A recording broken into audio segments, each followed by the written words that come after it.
श्री गजानन जय गजानन। श्री गजानन विजय ग्रंथ अध्याय 3। श्री गजानन महाराजांच्या तीर्थाने जानराव देशमुख मरणोन्मुख स्थितीतून बरे झाले। श्री गणेशाय नमः।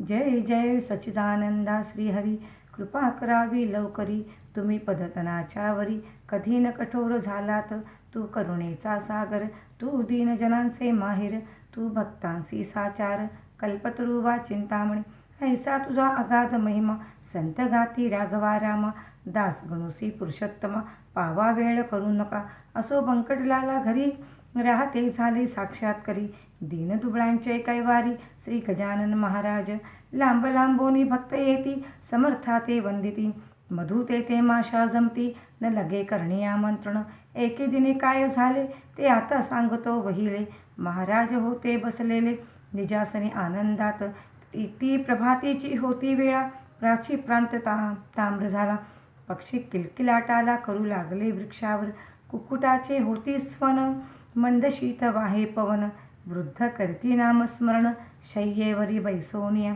उदयाचली नारायण, येऊ पाहे हर्षे करून, तेने तम पलायन, करू लागला कंदिरीसी, परम भाविक सुवासिनी, रथ सडा सम्मार्जुनी, वत्स धेनुस पाहुनी, तोडू लागली चराटे, ऐशा त्या रम्य वेळेस, एक साधू शेगावास, येता झाला दर्शनास, श्री गजानन साधूंच्या, तो भिकार गोसावी, मान्यता त्याची राहावी, कोठोनिया सांगा बरवी, श्रीमंताच्या मंडळीत, भगवी चिंधी डोक्यास, जोळी वाम बगलेस, होती एक नेसण्यास, फाटकीसी लंगोटी, मृगाजिनाचा गुंडाळा, पाठीवरी होता भला, ऐसा गोसावी बैसला, कोपऱ्यात एकीकडे, दर्शनासी भीड फार, होव लागली साचार, अशा स्थितीत मिळणार सवडकची त्या गोसाव्यास, तो ठाईच बैसोन, करू लागला चिंतन, म्हणे समर्थांचे चरण, दृष्टी पडणे कठीण मला, समर्थांचा लौकिक बला,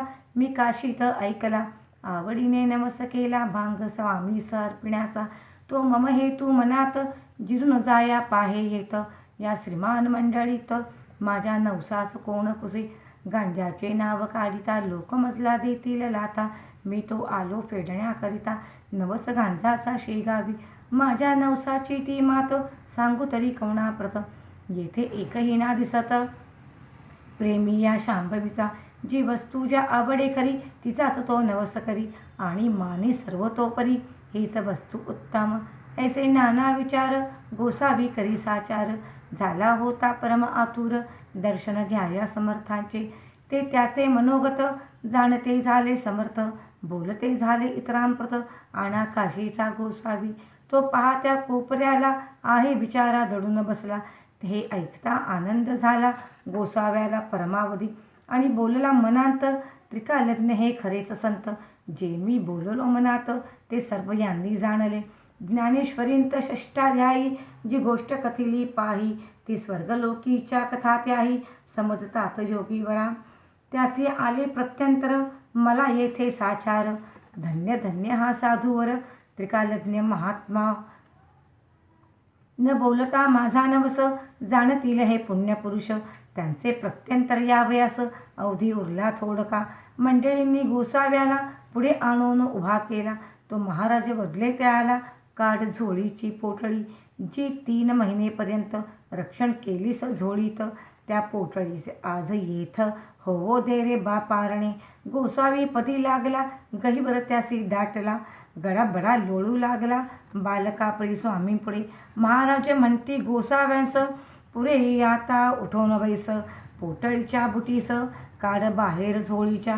नवस केलास ते वेळी, नाही लाज वाटली, आणि आता काही लाविली, चाळवा चाळवी निरर्थक, गोसावी होता महाधूर्त, तो बोलला भीत भीत, जोडून या दोन्ही हात, ऐसे नम्रवाणीने, मी बुटी काढतो, नवस आपुला फेडितो, परी मागणे मागतो, एक ते द्या दिनाला, आठवण माझ्या बुटीची, नित्य राहावी आपणासाची, हीच इच्छा मानसीची आहे ती पूर्ण करा, तुम्हा बुटींचे प्रयोजन, नाही मी जाणतो पूर्ण, परी बालकाची आठवण, राहावी या बुटी स्वीकारा, भक्त जी जी इच्छा करीती, तेथी ज्ञाता पुरविती.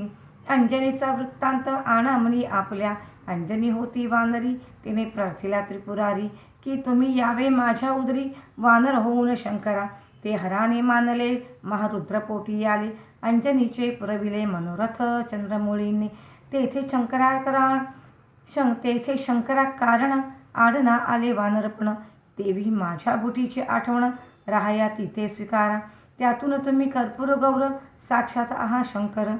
म्हणून बुटीचा अभेर करू नको दयाळा. ज्ञानवल्ली शंकराने म्हटले आहे इजकारणी. ही इतरा आणील उणे, परिभूषण तुम्हाला.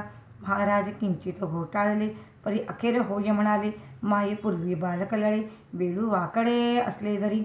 गोसाव्याने बुटी काढली, हातावरी घेऊन धुतली.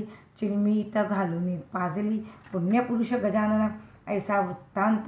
ऐसा बुटीचा वृत्तांत, कथिलासे कारणासहित. तो आणून ध्यानात विचार करणे प्रत्येकी. काही दिवस राहून गेला गोसावी निघून, आपण धन्य मानून रामेश्वरा कारणे. ऐसी गांजांची पडली प्रथा, ते ठाई तत्वता. परी व्यसनाधीनता, नच आली समर्थाते. पद्यपत्रात भिचे परी, ते अलिप्त होते निर्धारी. नाही कोणास त्याची सरी, खरेच अति थोरते. वेदरुच्या अस्खलित, उदत्त अनुदात्त स्वरांसहित. कधी म्हणाव्या मुखी सत्य, कधी त्याचे नाव असे. वेदाक्षरे पडता श्रवणी, सांशक भावे वैदिकांनी. याच एका अनुमानी, गजानन होते ब्राह्मण. कधी गव्या समान, अन्य अन्य रागांतून. एकाच पदाते गाऊन दाखवावे निजलेली. चंदन चावल बेल की पथिया. प्रेम भारी या पदा ठाया, ते आनंदात येऊन या वरच्यावरी म्हणावे. कधी गणगणाचे भजन, कधी धरावे नुसते मौन. कधी राहावे पडून शय्येवर निश्चेष्टित. कधी वागावे पिशापरी, कधी भटकावे कांतारी. कधी शिरावे जाऊन परी एखाद्याच्या घरी. कधी शिरावे जाऊन घरी एखाद्याच्या अवचित. असो त्या शेगावात जानराव देशमुख विख्यात. होता त्यांचा प्राणांत, व्हावयाचा समय आला. व्याधी शरीरी बळावली, शक्ती पार निघून गेली. प्रयत्नांची कमाल केली, वैद्याने ती आपुल्या. नाडी पाहून अखेर आपता कळविला समाचार. प्रसंग आहे कठीण फार, नशी आशा वाचण्याची. आम्ही प्रयत्न केले अति, परी यशना आले तिळरती. यांना आता घोंगड्यावरती काढून ठेवा हेच बरे. ते ऐकता अवघे आप्त दुःख करते अत्यंत. जानरावा आम्हाप्रत सोडून तू जाऊ नको. तुझ्या प्रित्यर्थ नवस केले नाना देवता लागी भले. परी न कोणी पावले, हाय हाय रे दुर्दैवा. वैद्याने टेकले हात, प्रयत्न झाले कुंठित. आता अखेरच्या यत्नाप्रत करून पाहू एक वेळा. बंकटलालाचे घरी आहेत एक साक्षात्कारी. त्यांच्या योगे शेगाव नगरी. झाली प्रति पंढरपूर. साधूने आणल्या मनांतो, काय एक नाही होत. सच्चिदानंद बाबांप्रत ज्ञानेश्वराने उठविले. त्याचे पाहू प्रत्यंतर, जा कोणी जोडा कर. नका करू रे उगा उशीर, वेळ अंत समयासी. ते ऐकून एक आप्त आला बंकट सदनाप्रत. जानरावाची हकीकत बंकटलाला कथन केली. जानराव देशमुखाचा समय अंतकाळाचा आला आहे जवळीसाचा. म्हणून आलो तुम्हाकडे. महाराजांचे चरण तीर्थ द्या कृपा करून मजप्रत. ते तीर्थ नोहे अमृत होईल वाटे जानराव. बंकटलाल म्हणे त्यावरी, ही गोष्ट न माझ्या करी. तुम्ही करावी अत्यांदरी विनवणी आमुच्या वडिलाला. जैसे त्याने सुचविले तैसे आपते तात्काळ केले. भवानी रामा विनविले द्याया तीर्थ समर्थांचे. भवानी राम सज्जन होता मनाचा दयाळूपूर्ण. दुसऱ्यांचे दुःख ऐकून सज्जनतेच विवळ होय ती. प्याल्यामध्ये भरून पाणी समर्थांच्या लाविले चरणी. आणि केली विनवणी तीर्थ देतो जानरावा. समर्थे तुकविली मान, तीर्थ पाजिले नेऊन जानरावा कारण. घरघरघशाची बंद झाली, हात हलवू लागला. किंचित डोळा उघडीला, उतार पडू लागला. तीर्थ प्रभावे देशमुखासी. तो पाहता प्रकार आनंदले नारी नर. सत्पुरुषाचा अधिकार आला कळून सर्वांशी. मग औषधी बंद केली, तीर्थी भिस्ती ठेविली. ज्या योगे लाभती झाली आरोग्यता जानरावा. 8 दिवसांमाझारी जानराव झाला पहिल्यापरी. भवानी रामाची घरी आला दर्शना समर्थांच्या. महासंतांचे चरण तीर्थ साधनांत झाले अमृत. संतन ते साक्षात देव कलियुगीचे. येथे एक ऐसी शंका उत्थान पावे सहज देखा. श्री गजानन सारखा संत होता शेगावी, मग तो तेथे असताना गेले न पाहिजे कोणी अजाणा. यमाजी पंथाची या सदना, परी हाच आहे कुतर्क. संत मृत्यूना टाळती, निसर्गाप्रमाणे वागती, परी संकटाते वारिती. आगंतुक असल्यास ते सच्चिदानंद बाबांसी, ज्ञानेशी उठविले नेवाशासी. परी ते अखेर आळंदीसी देह ठेविते झाले हो. याचे रहस्य इतकेच आहे, हे गंडांतर टाळीती पाहे. ते टाळणे काहीच नोहे अशक्य संत पुरुषाला. मृत्यूचे 3 प्रकार आहेत जगी साचार, त्याची नावे क्रमवार देतो तुम्हा कारणे. आध्यात्मिक, आधी भौतिक आणि तिसरा तो आधी दैविक. त्या तिघां माझी बलिष्ठ देख. आध्यात्मिक मृत्यू असे, आधी भौतिकाची तयारी. कुपथ्याने होती खरी, नाना प्रकारच्या शरीरी व्याधी निर्माण होतात. त्यांचा जोर झाल्यावर मृत्यू येतो, अखेर त्या मृत्यूचा परिहार करता येतो औषधीने. मात्र औषधी नेणारा शास्त्रज्ञ असला पाहिजे पुरा. औषधीचा पसारा आहे अवगत ज्यासी, ऐसा वैद्य भेटल्यास आधी भौतिकाचा होय नाश. तैसे आधी दैविकास नमस सायास घालिविती. हे गंडांतर रूपाचे मृत्यू 2 प्रकारचे, भौतिक आणि दैविक साचे. हे आहेत ख्यात जगी. मृत्यू जो का आध्यात्मिक, तो कवणाच्याने नटळे देख. पहा अर्जुनाचा बालक कृष्णासमक्ष पडला रणी, तैसा जानरावाचा मृत्यू गंडांतर स्वरूपाचा होता. तो टाळीला साचा समर्थ तीर्थ देवोनिया. म्हणजे गंडांतरा कारण निवारती साधू चरण, तेच आले गणोन शेगाव माझारी. काही मृत्यू नवसानी टाळीता येती या जनी, परी तो नवस श्रद्धेने केला पाहिजे विबुध हो. श्रद्धा पूर्ण असल्यावरी तीच मृत्यू टाळी खरी. श्रद्धाच अवघ्या माझारी सर्व बाजूनी श्रेष्ठ असे. चरणतीर्थ साधूंचे तेही टाळी मृत्यूसाचे. वरील 2 प्रकारचे, परी तो साधू असला पाहिजे. साधू असल्या वेशधारी, ऐसी न होय गोष्ट खरी. माती होय कस्तुरी, माती न होय कस्तुरी. हे ध्यानी असू द्या. षड्विकार धुतल्या विना अंगी साधुत्व येईना, आणि साधू वीण होईना अघटित कृत्य केव्हाही. म्हणून बहुरूप्या कारण जपणे आहे अवश्य जाण. उगीच पाहून पिवळेपण सोने पितळेस मानू नका. गजानन नव्हते वेशधारी, ते पूर्ण साक्षात्कारी. म्हणून तीर्थाने झाली बरी व्याधी जानरावाची. देशमुख बरा झाल्यावर भंडारा घातिला थोर. साधू प्रित्यर्थ साचार बंकटलालाची घरी. तीर्थेश देशमुख बरा झाला, परी स्वामींशी पेच पडला. त्यांनी मनाशी विचार केला, तो एका येणे रीती. कडकपणा धरल्या विनाही उपाधी टळेना. स्वार्थ साधू प्रापंचिकांना साधुत्वाची जाड नसे. त्या दिवसापासून आणू लागले अवसान स्वामी महाराज दयाघन. वर पांगी कडक झाले हा त्यांचा कडकपणा. असेय झाला इतरांना, परी त्यांच्या भक्तांना काही न त्याचे वाटले. जेवी नरसिंह अवतार इतरांचे वाटला क्रूर, परी कयाधूचा कुमार मुळी न भ्याला त्या रूपा. वाघीण इतरां भयंकर, परी तिचे जे का असेल पोर, ते तिच्याच अंगावर निर्भयपणे क्रीडा करी. असो आता गोष्ट दुसरी, सांगतो मी तुम्हा खरी. कस्तुरीच्या शेजारी बसल्या माती मोल पावे. चंदनाचा शेजार असला थोडा बहुत हिवर. वासित होतो साचार्य हा न्याय निसर्गाचा. वासित हिवर झालेला चंदन मानेल आपणाला, परी त्याच्या फजितीला पारावार न राही पुढे. जेथे ऊस निपजतो तेथेच निवडुंग उगवतो. जेथे मोगरा वाढतो तेथेच येतो पिंगुळ. जेथे साधू सज्जन तेथीच मैद निर्माण. हिरे गारा एकवटून खाणी माझी राहाती. स्थान एक म्हणून किंमत नाही समान. तेज हिऱ्यांचे हिऱ्या लागून भूषविन गारेला. गारती गारच राही पायाखाली तुडविली जाई. ऐशा स्थिती कधी न येई अमोलिक हिऱ्याला. श्री गजाननाचे सनिध ऐसाच होता एकमैद्य.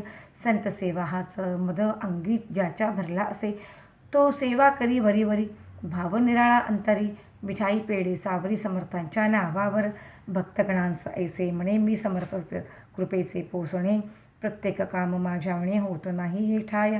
मी कल्याण समर्थाचा अत्यंत आहे आवडीचा. कधी न खाली जावयाचा शब्द माझा त्यांच्या पुढे. चिलेम त्यांची मीच भरी. खाण्यापिण्याची तयारी निजांगे मीच करी. अत्यंत मी आवडीचा ऐसे लोकांस सांगत असे. आपला स्वरात करीत असे. त्या अध्मांचे नाव असे माळी घाट विठोबा घाटोळ. महाराज स्वयंमेव शंकर हा बनला नंदिकेश्वर. हमेशा करी गुरगुर आल्या गेल्या भक्तांवरी ते अंतर्ज्ञानाने जाणिले. असे सर्व समर्थांनी कौतुक केले. एके दिनी ते ऐका विभूत हो. परस्थ काही मंडळी शेगावी दर्शना आली. तो मूर्ती होती निजलेली समर्थांची शय्येवर. ही या कुणाचा होईना जागे करण्या समर्थांना मंडळीच होती जाणा त्वरा पुढे जाण्याची. ते कुजबुजू करू लागले. विठोबाला विनवते झाले. विठोबा आम्हा पाहिजे केले येथून आत्ताच परगावा. कामनिकडीचे आहे फार कैसा करावा विचार. महाराज तो शय्येवर असती निद्रिस्त झाले. त्यांचे दर्शन घेतल्याविना आमचा पाय निघेना. हे अवघड काम होईना तुझ्या वाचून ते ठाई. तू समर्थांच्या शिष्यांत मुख्य धोरणी महाधूर्त. तुला आम्ही जोडितो हात एवढे काम करावे. ऐशा त्या स्तुतीने विठोबा फुगून गेला मनी. त्याने जाऊन तत्क्षणी महाराजांचे उठविले. मंडळीचे काम झाले परी संकट ओढवले. घाटोळ विठोबावरी भले कर्म जैसे तैसे फल. समर्थांच्या हाती काठी एक होती भली मोठी. तीच त्याने घातली पाठी. त्या विठोबा माण्याच्या म्हणते बेटा माजून गेला. आपली स्थिती विसरला या लुच्च्याने आरंभिला. उघड उघड व्यापार की मला लावितो उपाधी. घंटे आणून बांधितो मठी. घुमारे घाली कधी कधी ऐसा अति नीच हा. त्या घुमाऱ्याचे बक्षीस घे मी देतो तुला खास. तुझवरी केल्या कृपेस होईल प्रभूंचा अपराधी. सो मला साखर मानू नये विषाजवळ करू नये. तस्करासी लेखू नये निज कंठीचा ताईत. ऐशा रीती ठोकला छड्याखाली घाटोळाला. विठोबा तो पळाला पुन्हा न आला मागुती. खरे जे का असते संत ते ऐसेच करीतात. ढोंगी मात्र जातात अशाची या करांमध्ये. म्हणजे अधिकारा वाचून ढोंगी बैसती होऊन संत नादी लावण्या जन. ऐसे प्रकार कितीतरी मतलबी त्यांना साथ देती. उदो उदो त्यांचा करीती भलभलते सांगताती. साक्षात्कार ढोंग्यांचे तेणे दोघांचे काम होई. अपार पैसा मिळवला जाई परी ही प्रथा बरी नाही. समाज जाईल रसातळा. खरे जे का असती संत ईश्वराचे निस्सीम भक्त. त्यांना न मुळे आवडत सानिध्य त्या षंडांचे. पतिव्रतेसी शेजार कसबिणीचा का पटणार. सोन्याप्रती अलंकार काय शोभती कथलाचे. संत शेठा ते पोषिती परीने त्याला महत्त्व देती. ती जगातील एक व्यक्ती कुतकर्म भोगण्या आली असे. ऐसे मानसी समजून या त्याविषयी धरती मौन. जेवी निवडुंगा लागून स्थानभूमी देते हो. मोगरा निवडुंगाणी शेर ही जमिनीची लेकर. परी किमतीचा प्रकार निरनिराळा तो तिघांचा. मोगऱ्याचे संरक्षण करती निवडुंगाचे दहन. चिलटांसाठी बांधून शेर ठेवी ती दारावरी. तेवी संतभूमीवरी रक्षण अवघ्यांचे करती जरी. किमती माझी ठेवी ती परी गुणांप्रमाणे भेद पहा. नशीब विठोबा घाटोळाचे अति खडतड होते साचे. पाय लाभून साधूचे दैवे दूर झाले की. जरी तो ना ढोंगी करता तरी योग्यते प्रति चढता. संतांची ती योग्यता त्याने मुळी ना जाणिली. कल्पवृक्षाच्या तळवटी बसून इच्छिली गारगोटी. वा मागितली करवंटी कामधेनूपासून. ऐसे न कोणी करावे संतापासी राहून बरवे. तेथे विचारा ठेवावे अहर्निशी जागृत. हा दासगुण विरचित से गजानन विजय ग्रंथ. तारक होव भवाब्दीत अवघ्या भाविकांकारणे. शुभम भवतु श्री हरिहरार्पणमस्तु. इति श्री गजानन विजय ग्रंथस्थ तृतीयोध्याय समाप्तः. अनंतकोटी ब्रह्मांड नायक महाराजाधिराज योगीराज परब्रह्म सच्चिदानंद भक्त प्रतिपालक शेगावी निवासी समर्थ सद्गुरु श्री गजानन महाराज की जय.